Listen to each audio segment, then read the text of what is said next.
Victor, hang in there. Let me also bring in our colleague Sri Jayagaraja from our studios in London. Sri, it's been a long night and an early morning for all of you there. And the news that we've woken up to is of the Brexit, and now David Cameron saying that he will step down and the UK will have a new Prime Minister come October.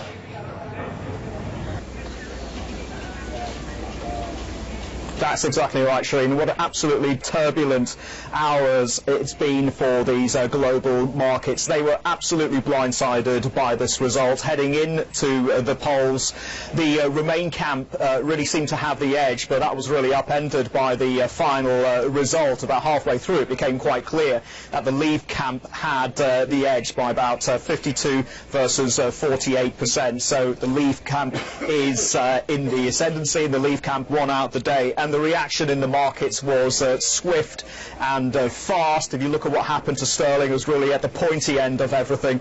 It declined by 10% at one stage, 30-year lows for sterling, so the lowest levels since 1985 and the Plaza Accord.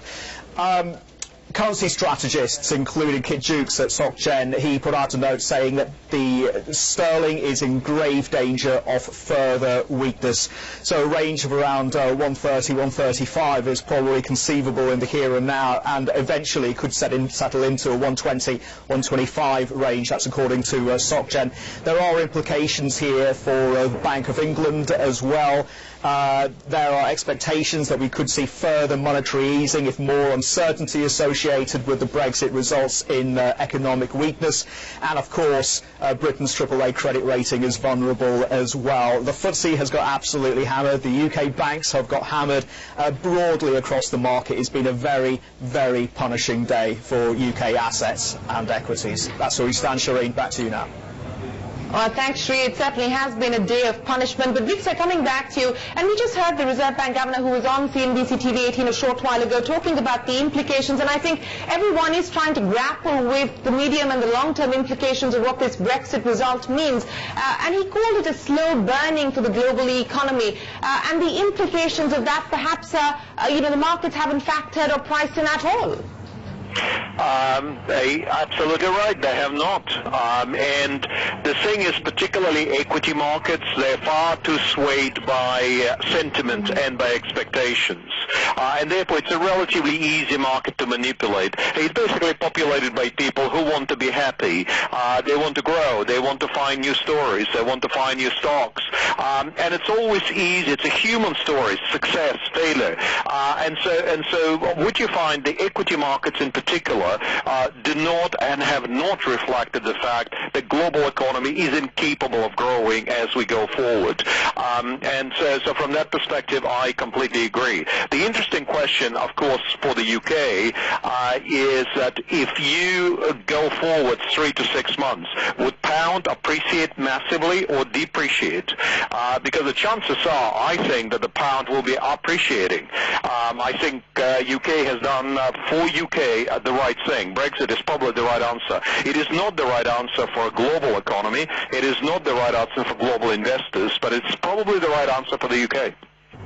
Cameron said nothing's going to change as far as the UK itself is concerned starting today, even after this vote. But Viktor Shvets, what does this mean now as far as fund flows or capital outflows from emerging markets like India? Because the Indian government going to great pains to suggest that India continues to be a safe haven in terms of macroeconomic stability. The fundamental story continues to look good. There is, of course, the China factor and how China is going to deal with the volatility that we're seeing in the currency market and then also the commodity market.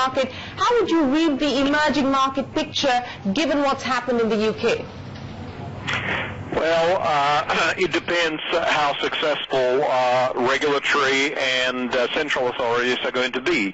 If we actually have a degree of slowing down of volatilities, if they actually manage to temporarily at least stabilize the markets, then emerging markets right now are still positioned reasonably well.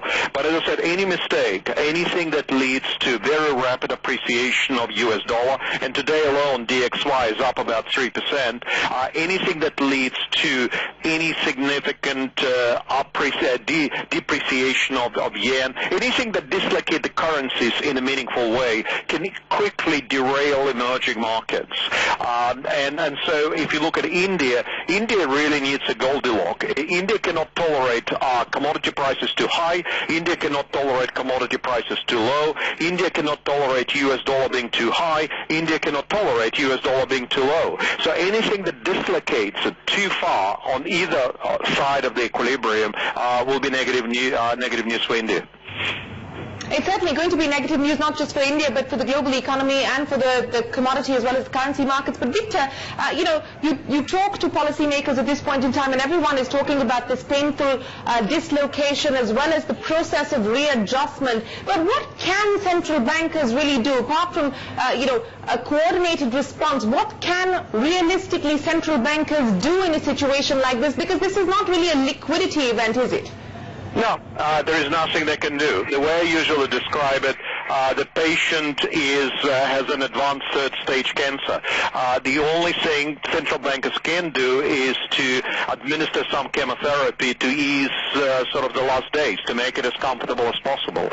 But beyond that, there is pretty much nothing that central banks can do. It's all structural in nature, and central banks cannot deal with structural issues. Okay, must point out that Nifty is now approaching a 100-point recovery from the low point. So it's a significant recovery now from the low point. The mid-cap index has in fact seen remarkable recovery from the low point. Again, let's pull out the intraday chart of the mid-cap index as well, and that's also the place where... And also the anticipated U.S. market opening. How would you read the kind of moves across equity as well as currency markets today on the back of the result that's finally come in, the UK deciding to exit out of the EU? Well, I view it very simply, blind leading the blind. What you essentially have is almost no visibility for private sector going forward. Therefore, investors have almost no visibility. They tend to congregate in very overcrowded trades. And whenever there is a change in circumstances, what you end up is those crowded trades get unwound very, very quickly. That's what happened last week. That's what happened this week. It's not really any different than that. Now, the question, however, going forward is Brexit a systemic risk, extent to which it's systemic risk, and what would policymakers, particularly central banks, do about it? Because it's not about the trade with the UK. It's not even just a trade with Europe. The key concern is $250 trillion of debt on a global basis, and whether the markets can handle global volatility. You're absolutely right about that, Victor, but the fear of a possible contagion now and what could happen, for instance, in Spain with the elections there and so on and so forth, we're heading into obviously a global risk of trade, Victor. So, how do you anticipate, at least over the next 12 to 24 hours, the kind of panic that we're seeing across the screen today? What do you anticipate this playing up to, at least in the immediate term? Well, in the immediate term, my view is that central banks will have to coordinate. There is no way out. Clearly, Federal Reserve tightening in July, September is dead. It's finished. Quite possibly through the balance of the year and maybe forever. Maybe it's just one and done. Clearly, what you also have to have is BOJ have to become more proactive. Japan doesn't work at exchange rates of about 100 yen. Clearly, ECB and BOE will have to become more proactive. Clearly, PBOC will have to stop sort of creeping devaluation of renminbi that they were doing. So one of the things that needs to occur in the next 24 to 48 hours is that you do need to have some kind of a global coordination. If you don't have it, then volatilities could spike seriously, very similar to what happened, if you remember, in January. It might even go beyond that level. So I think it's inevitable. You've got to have a coordination in the next 24 to 48 hours. That's for January. Well, we do anticipate. Yeah, go ahead, Anuj. Yeah, Victor, but what about the parallels being drawn with 2008 and that kind of financial crisis? Because the markets took quite a while to recover from that. Yeah, indeed, we never did recover from that, apart from one or two countries, but very few things have recovered. We sort of a pale shadow of what we used to be prior to 2007, 2008. Well, you're absolutely right. I mean, January of this year, for example, reminded me of very early 2008 leading to Bear Stearns. And what happened in February and beyond, Federal Reserve basically healed the global markets. They took away the tightening. ECB and BOJ didn't do anything. The result was U.S. dollar depreciated, yen appreciated, and everybody felt much better, and the global economy got reflated. What we could go into is a very similar episode, again, equivalent of earlier 2008, and I think central banks have to arrest it. Now, central banks cannot alter fundamental outcomes. Real economic outcomes will not get altered. What they can do is to try to lower the volatilities. Yes, and that we've already heard from the Reserve Bank Governor here in